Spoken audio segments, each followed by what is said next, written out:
how can you use this opportunity to come up with a sustainable system that will provide access and opportunity to high quality education anytime, anywhere for all students?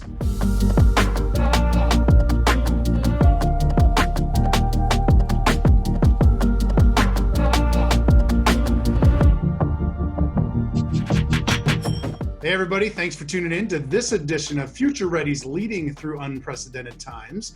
With me today, my good friend out of Rhode Island, longtime educator superintendent, Mario Andrade. Mario, it is awesome to have you here today. Can you take a moment just to introduce yourself? Sure, Tom. It's an honor and a privilege to be here.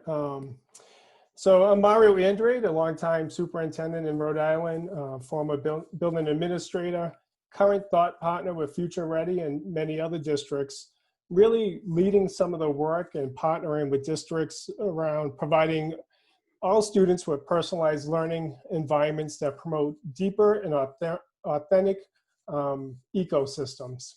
But I've been watching the podcast, and it's really a privilege to be part of this group, and I see the superintendents doing remarkable work across the country. So to sit here and be a voice and part of this series is truly an honor and a privilege. So thank you for inviting me, Tom. Oh, no, the privilege is ours, and thank you. We've respected your work at Future Ready for many years now. And so let's take a moment, if we could, as you know, we're wrapped up this school year. Teachers were asked really overnight to shift what they do. Building principals completely had to change their practice. The superintendents, assistant superintendents, we really had to change overnight. We were forced to do that. But take a few minutes, if you would, for the district that you've been in to take a look at, like, what are some lessons learned? What are some things that really came to the horizon, were brought to the forefront that maybe weren't there in the beginning of the year? Or, you know, where's your mind at right now in thinking about those things? Yeah, reflecting on a sudden transition, I really have to commend the districts that I worked with and the one I'm currently working with on really the long time planning. So they actually built the infrastructure and systems and support around teaching and learning, professional development for their teachers over a number of years, so they were adequately prepared for the transition. And so once they had some of the technical challenges out of the way, making sure that students had the basic needs, food, computers, Wi-Fi, access and opportunity to a rigorous curriculum, what they really did was spend a lot of time on building relationships with families. There was a lot of anxiety of what this was going to look like, but there was a real commitment, not only in the current district I am, but all across Rhode Island, on establishing relationships. So I have to commend teachers, building administrators, parents, community members, foundations, the governor's office, the Department of Education. Our first and foremost focus was on students and their families and making sure that there was strong and meaningful relationships and that the students felt safe. From there, the technology and the technical access and opportunity to the curriculum would take place. But really where it's been successful and the deep conversations going on are the districts that started preparing for distance learning many years ago. They used the Future Ready gears, essentially, to position themselves well for this sudden transition. And once the transition happened, it was really about establishing strong relationships with students. Yeah, so let's dive into that a little bit around the Future Ready framework. You know, I know when you were in Bristol Warren, you all really spent a lot of time related to the framework and some of the different gears, from curriculum instruction and assessment, taking a good look at that, to personalized professional learning and how do we support teachers, and that's something we could dive into here in the podcast there as well, to budget and resources, how do we ensure this is all sustainable, you know, to community partnerships. I know something under your leadership is always a strong student, valuing our community and looking at it as our servant leadership to make sure that we're really reaching our community, to, you know, the robust infrastructure. We've had issues with connectivity and access and those kinds of things, data and privacy, learning spaces, you know, space and time, but of course, keeping the student at the heart and center. You know, and as somebody that's used that framework for a good number of years, you know, if I'm a school or district leader that's never looked at it, never used it, when you pull that really evidence or research-based framework together, how have you found it to be a support for the work that you've led, whether it's from that vision that you were just talking about in that planning process, you know, and how could it support school and districts today that are, you know, there's so many pieces of uncertainty? What do you think? Well, the great leadway. I think you hit every single gear, and it's hard to really go from there. But really, starting from the student-centered approach. So, what do the students need? How do we amplify choice and voice? How do we accelerate opportunities for students so that they're learning anytime, anywhere, 24/7? But really, from the gears, and I would recommend to leaders, it's a systems approach. It's not one gear at a time. You can't just look at professional learning for teachers and concentrate on that this year, but how do they intersect? So how do you leverage all those gears together so that you have a systems approach to professional learning? When we first partnered with Future Ready a number of years ago, there was a time where districts were going one-to-one. And I feel some of that same energy coming back. All of a sudden, we have to buy technology. We have to have Wi-Fi in our schools. How do we have students having access to technology at home? But the question is, once you have it, so what? And the Future Ready Gears really gave us the so what. How do you build an infrastructure around high quality teaching and learning for your students? And that's at the center. And then those gears are those guiding questions so that you can see how they interrelate from one to another. You can't have professional learning without a sound budget. You can't have anytime, anywhere if you don't have the infrastructure. But it's not about the technology. You always stress that. It's not about the device. So it is about high quality teaching and learning. And then at the end of the day, it's the so what on distance learning. It's about the relationships. How do students have authentic and personalized experiences in that classroom, no matter if it's on a Zoom call or a Google Classroom or you're in that classroom, but how does that teacher use technology to enhance the learning experience? And I think that's really what was important about Future Ready, and the gears and the leaders should be using that. It's not about the technology. It's about the system that you need to put in place, a comprehensive approach to support high quality teaching and learning in any environment. Yeah, Mario, it reminds me, very often, virtually every year for the past 4 or 5 years, I've received emails from superintendents saying, hey, we're looking at our budget. We're looking at next year. We went 1-to-1 4 years ago. The board is asking, hey, if our quote unquote test scores haven't increased, and we can all debate that in and of itself.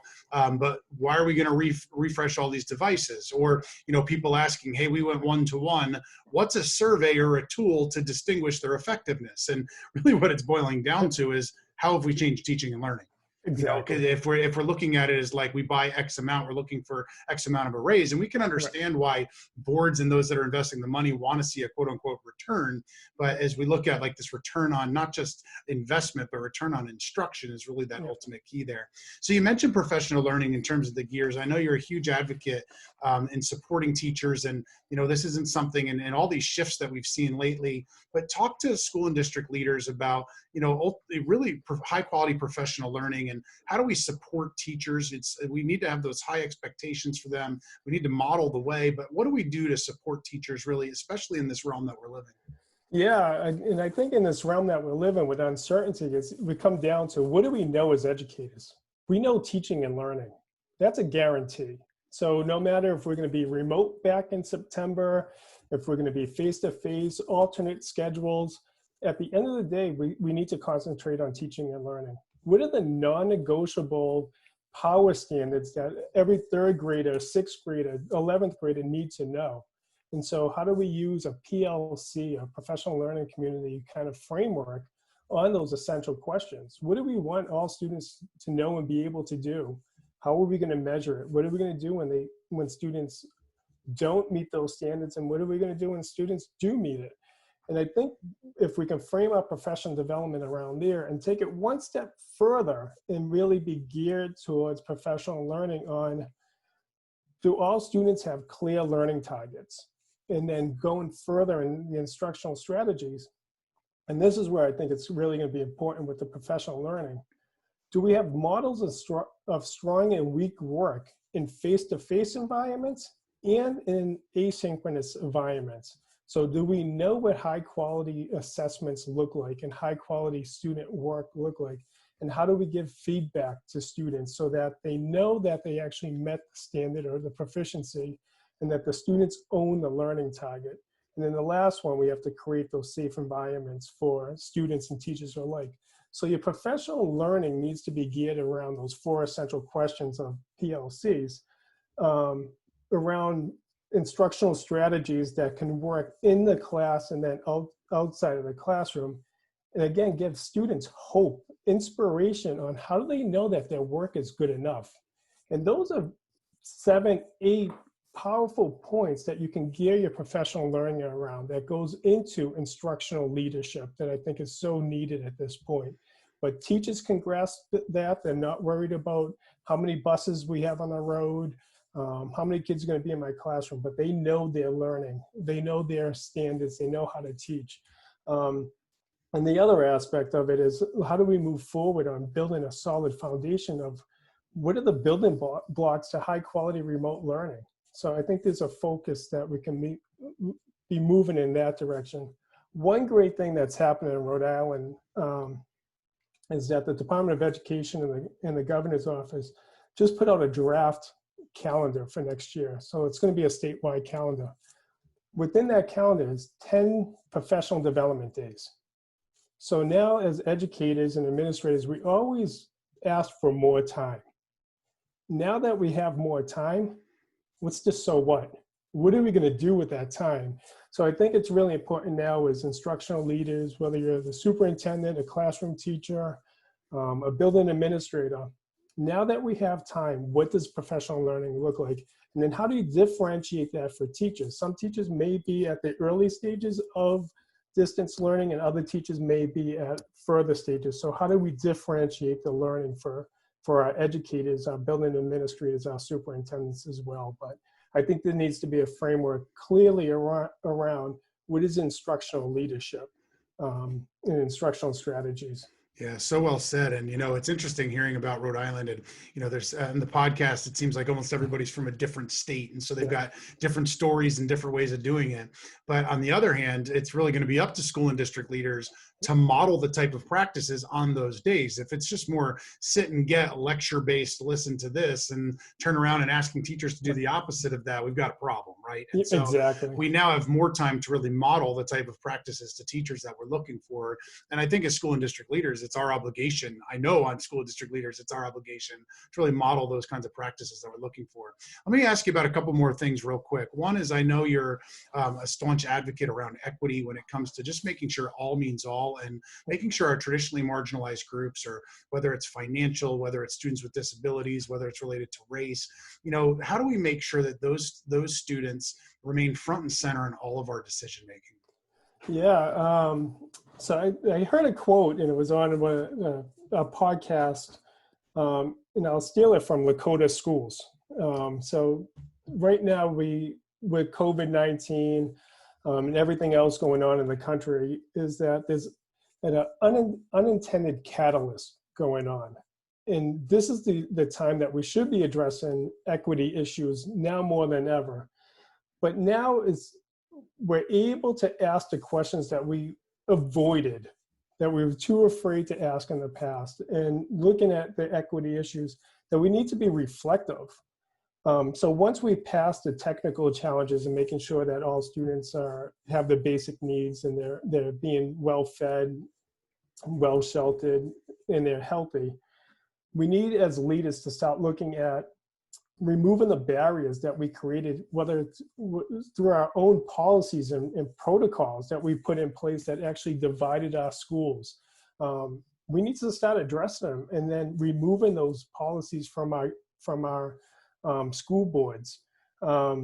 We need to start building culturally responsive classrooms, more inclusive school cultures, making sure that student-centered academic learning is going on. It's more personal and authentic, that students have the ability to tell their story, not our story, their story. And then how do we build off of that? And then we have to have those supportive resources in place, both social and emotional. And last, and really importantly, is how do we engage the community? So this is more than just a student. This is a school community, the greater community, so that we're addressing not only the equity issues within the classroom, but also in the community. And we can't do this alone. So we need to engage our faith-based leaders, our city governments, our school committee, our parents, aunts, uncles. This is really an approach to really remove those barriers that have been systemically in place for a number of years. We must strike with this opportunity in this time, with this opportunity to remove those barriers so that all students have access and equity to high quality instruction, and so that they're prepared for tomorrow. Yeah, you know, it's interesting because COVID-19 hasn't caused equity issues. It's exposed equity issues and really brought them to the forefront. Yeah. And I think also, you know, I think we've got to take a good hard look at, you know, how many thousands and thousands of hotspots have been purchased across the nation. So my question to those superintendents is, okay, now that we know that need, now that we've recognized that need, the moment we're back in 100% back in capacity, whether it's a few months from now or a few years from now, are we going to pull all those things back? Are we going to recognize the needs there and say, like, sorry, you don't need that anymore? Because that's really going to get to the heart of the issue overall. And so thank you for sharing that. Yeah. So 2 more real quick questions, if we could. You know, I know you're a big relationship guy. I've worked with your districts. I've seen it firsthand. How can school and district leaders ensure, especially in remote settings, that relationships and the people side of our work really just stay front and center? Yeah, great question. And it's hard. I think it's, there's sometimes the lessons learned from the business community that have been doing it for a number of years. So how do big districts, big organizations like Google, Oracle, who are global, still say personal? And so I think there's lessons learned from research that in education that we need to start mirroring and using some of those strategies. But more specifically at the school level, it is about those relationships. It's those daily phone calls, those contacts. It's really important that, you know, when you and I sit on podcasts, we're not called by name. When you're in a classroom and you're in a Zoom call the student out. Use his or her name. Make them feel like they're the most important person in that class on a daily basis. And to your point, a lot of school districts right now are making phone calls on a daily basis, making sure that the families are okay. When we return to school, those phone calls should continue. And so that's really important too. But on a daily basis, it's about those relationships. It's the check-ins. It's the story. It's the academics are important, but it's really important to say, Tom, how are you today? I see you today. I recognize you today. Tell me the story. Give me your voice. I want to hear your voice, and go from there. Relationships matter. And then the other aspect of it, again, the unintended catalyst, is there's so many community members that are being involved in schools, supporting the class of 2020, stepping up to the plate, saying, I see you, I recognize you, you're going through a lot. So we can't actually, again, take away or not utilize our community resources and relationships going forward. This is the time that we actually need to break down the barriers or the bricks of a school building and recognize that the school is part of the community. It's just not bricks and mortar. So building community relationships right now are more important than ever. It's the wraparound services for our students. So the more that we can actually explain our why, promote and tell the story of what schools should look like and reimagine schools and create those personalized, authentic opportunities for our students, we'll be moving in the right direction. But relationships matter. That's first and foremost. So it's always one-to-one, but the more people that are involved to support all students, you just can't go wrong. Yeah, so well said. I really believe if we care more about what we teach than who we teach, like we have totally lost the purpose in the work that we do. So well said. So one more question for you, my friend. You know, you're a long-time district level leader, school level leader. You've been in this for a while now, and you've got school and district leaders across the country that are facing fear, facing uncertainty, you know, looking to start a new school year. What's one piece of advice you have for them? Start with your why. you need to have your moral purpose of where you're going in leading your district for your students moving forward. So you'll be faced with a lot of technical challenges over the next 60 days as we return to September. So once you can address your technical challenges, making sure Wi-Fi, bus routes, distance learning, CDC kind of guidelines of what the schools are going to look like, you need to start looking at your adaptive challenges. What's your long-term planning? What are those systems that you're going to put in place? So whether you had to buy technology now or Wi-Fi spots or transition quickly to distance learning, how can you use this opportunity to come up with a sustainable system that will provide access and opportunity to high quality education anytime, anywhere for all students, and build that system smartly with your community so that you have the resources necessary. So this is the future of your district. So I think you need to look at long-term systems approach that are sustainable and go from there. Start with your why and those relationships. So well said. That's Mario Andrade, everybody. Mario, thank you so much for being here. Appreciate your time. Thank you, Tom. It's my pleasure.